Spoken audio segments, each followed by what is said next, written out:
Ardigasna, estia, xerrikia edo freskatzeko izozkiak baita ere, Ezpeletako merkatuko bisitariak goizuntan Euskal Herriko etxaldeetako hainbat mozkin erosi eta jastatzeko parada dute.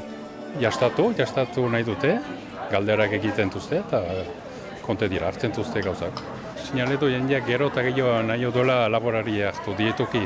Badu 25 urte, idoki Euskal Herriko etxe ekoizlean elkarteak feria antolatzen duela Ezpeletan, hemen denek kalitatezko urratsak segitu behar dituzte, Antionek adibidez gasna eta esneki freskoak proposatzen ditu hazkuntza baldintzak zainduz. Aldeat kanpoan, bakrik belar emanez, eta behiak esobera pusatuz, etxalde familial eta herrikoi batean. Salmentak egiteaz gain laborantza herrikoia eta iraunkorra defenditu, hau da elkartearen helburua.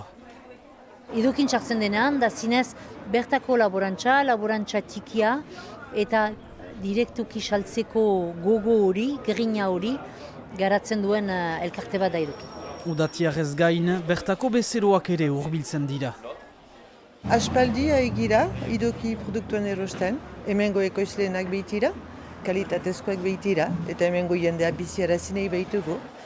Idoki elkarteak jaz bere 30. urte muga ospatu zuen, gaur egun 94 etxe ekoizle biltzen ditu, Lapurditik Siberuraino.